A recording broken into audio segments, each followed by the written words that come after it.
तो फ्रेंड्स, इस वीडियो में हम लोग दीर्घ उत्तरीय प्रश्न देखने वाले सुगम हिस्ट्री क्लास 8 का चैप्टर नंबर 10 है। इसके बाद चैप्टर नंबर 11 आएगा। ठीक है, तो यहाँ पे हमारा जो पहला क्वेश्चन है, इसमें 3 ही क्वेश्चन है। तो इसमें औपनिवेशिक शहरों का वर्णन करना है। तो उत्तर है कि औपनिवेशिक व्यवस्था में विकसित नए शहर पारंपरिक शहरों से भिन्न थे, क्योंकि इन शहरों का निर्माण विशिष्ट स्थानों तथा शहरी सुविधाओं को ध्यान में रखकर किया गया था। जो पहले वाला शहर था उससे ये भिन्न था, क्योंकि इसमें कई सारे चीज़ों को ध्यान में रखकर किया गया था। इनमें चौड़ी सड़कें, इनके दोनों ओर छायादार पेड़, चर्च, कब्रगाह, बाजार तथा अंग्रेजों के आवास होते थे। तो ये सारी चीज़ होना चाहिए, तो ऐसा ध्यान में रखकर शहरों को बनाया गया। इन शहरों में जलापूर्ति का समुचित प्रबंध होता था। अंग्रेजों के आवास के निकट मनोरंजन के कई साधन होते थे। औपनिवेशिक शहरों में चहल पहल रहती थी। उनमें विभिन्न वर्गों के लोग रहते थे, जैसे में थे डॉक्टर, वकील, शिक्षक, क्लर्क, व्यापारी आदि। यहाँ महिलाओं को शिक्षा प्राप्त करने का अवसर मिलता था और उन्हें विभिन्न कार्य, शिक्षा, फैक्ट्री, सिनेमा, घरेलू नौकरानी के रूप में काम करने के लिए घर से बाहर निकलने का भी अवसर मिलता था। शहरों में अधिकांश लोग कामगार होते थे। शहर में जो भी लोग रहते थे वो काम करने वाले होते थे। कलकत्ता, बम्बई और मद्रास, ये 3 प्रमुख शहर थे उस समय, जो शासन और प्रशासन का ये केंद्र था ब्रिटिश काल में।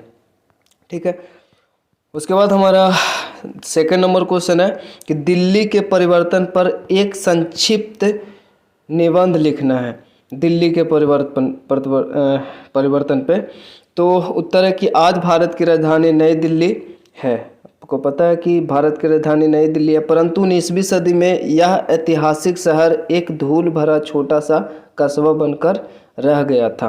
क्योंकि ये ऐतिहासिक शहर है, तो 19वीं सदी में ये कुछ भी नहीं था। मध्यकाल में कई शासकों ने इसको अपनी राजधानी बनाई थी। मध्यकाल में कई शासक आए, इस पर राज किया, मतलब कई राजा आए और मतलब गद्दी बदलता रहा इसका, दिल्ली में जो शासक रहे। ठीक है, माना जाता है कि यहाँ अलग अलग समय पर कम से कम 14 राजधानियाँ बसाई गई। इस दौरान विभिन्न शासकों ने यहाँ कई स्मारक और स्तंभ बनाए थे, जैसे लाल किला है, अपना जामा मस्जिद है, ये सारे। नई दिल्ली में ब्रिटिश सरकार के अधिकारियों के रहने के लिए भव्य इमारतें बनाई गई। फिर बाद में ब्रिटिश सरकार द्वारा, जब ब्रिटिश का शासन हुआ, तब नई दिल्ली में ब्रिटिश सरकार के अधिकारियों के रहने के लिए भव्य इमारतें बनाई गई। आज का विशाल राष्ट्रपति भवन उस समय वायसराय का महल था। संसद भवन तथा अन्य भवनों का भी निर्माण किया गया।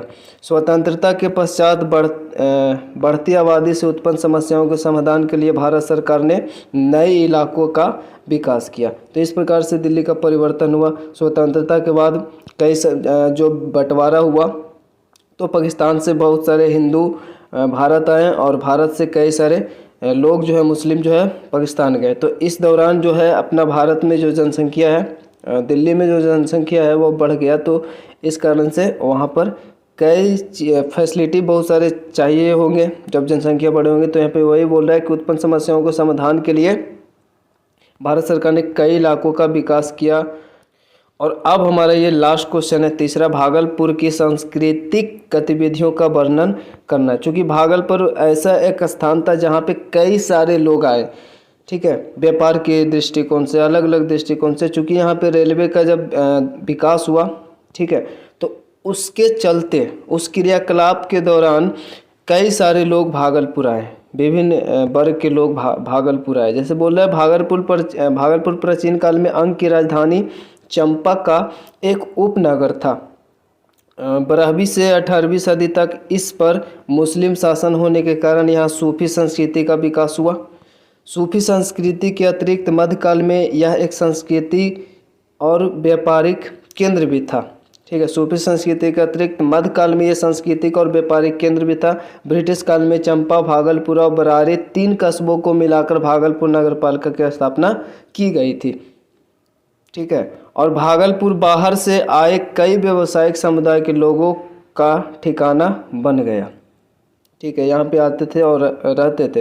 विभिन्न धर्म, जाति और भाषा के व्यवसायी यहाँ के विभिन्न इलाकों में रहते थे। विभिन्न अलग अलग धर्म, अलग अलग जाति, अलग अलग भाषा के जो व्यापार करने वाले लोग आते थे, वो यहाँ पे रहते थे। विभिन्न विभिन्न इलाकों में। बंगाल का एक भाग होने के कारण यहाँ बांग्ला बोलने वालों की संख्या ज़्यादा थी। चूँकि 3 भाग में ये बंटा ना, तो एक बंगाल का भाग होने के कारण यहाँ बांग्ला बोलने वाले की संख्या ज़्यादा थी और औपनिवेशिक काल में यह और बढ़ गई। अंग्रेज के काल में ये बांग्ला संस्कृति और साहित्य को यहाँ विकसित किया। ठीक है, अब इसके आगे और भी कई सारे, जैसे कि और भी कैसे ब्राह्मण हुए, और एक था अपना यहाँ पे, मतलब और भी कैसे लोग आए। अगले स्लाइड में उसका फुल आंसर लिखा हुआ है, बट अपने को क्या बोलते हैं ना, कमेंट बॉक्स में आते हैं कि दीर्घ उत्तरीय प्रश्न का जो आंसर है वो शॉर्ट में होना चाहिए। बट शॉर्ट उतना सही नहीं है, क्योंकि अपना जो आंसर लिखा होना चाहिए उसमें तो पूरा कंप्लीट होना चाहिए ना। जो पूछ रहा है उसका आंसर, उसका जो मतलब पूछ रहा है उसका आंसर तो पूरा कंप्लीट होना चाहिए। तो इस प्रकार से अगर आप चाहे तो इतना भी लिख सकते हैं, इस प्रकार विभिन्न समुदाय के अस्तित्व से भागलपुर में एक विस्तृत संस्कृति का विकास हुआ। तो इस प्रकार से ये संस्कृति का सिर्फ वर्णन था, और भी लोग, कई सारे लोग हैं। चूँकि यहाँ पे व्यापार के करने तो कई वर्ग के लोग आते थे और रहते थे। देखिए यहाँ पे यहाँ तक हुआ था ना कि साहित्य के यहाँ विकसित किया। एक व्यापारिक केंद्र होने के कारण भागलपुर में, देखिए यहाँ पे ही था, यहाँ पे थे, हमने पढ़ा था कि औपनिवेशिक काल में यह और बढ़ गई। मतलब बांग्ला बोलने वाले की संख्या ज़्यादा था और यह औपनिवेशिक काल में और बढ़ गई। ये बांग्ला संस्कृति और साहित्य को यहाँ विकसित किया। एक व्यापारिक केंद्र होने के कारण भागलपुर में मारवाड़ी, अग्रवाल, जसवाल, बनिया आदि समुदाय के लोग आए थे। ठीक है, और पूरा अर्थव्यवस्था को इन्होंने कंट्रोल किया था। क्योंकि यही है, इनसे ही अर्थव्यवस्था होता है। तो ये सारे लोग विभिन्न, देखिए बिजनेस करने आए ये लोग, अग्रवाल, बनिया आदि समुदाय के लोग आए थे, व्यापार करने ही आए थे। क्योंकि जब रेलवे बना तो ये आना जाना तो काफ़ी आसान है ना। फिर है कि अन्य समुदाय जो भागलपुर के विभिन्न क्षेत्रों में रहते थे, वे थे ब्राह्मण, कास्ट थे, मुस्लिम, व्यापारी, बुनकर और मजदूर। इस प्रकार विभिन्न समुदायों के अस्तित्व से भागलपुर में एक मिश्रित संस्कृति का विकास हुआ। तो मतलब कुछ पॉइंट और इसमें ऐड है। ठीक है, और ये ही ठीक है, क्योंकि ये अच्छा है, क्योंकि इससे अपना अच्छा वर्णन हो जाता है सांस्कृतिक गतिविधियों का। तो वीडियो को एंड करते हैं, मिलते हैं नेक्स्ट वीडियो में। तब तक के लिए जय हिंद, जय भारत।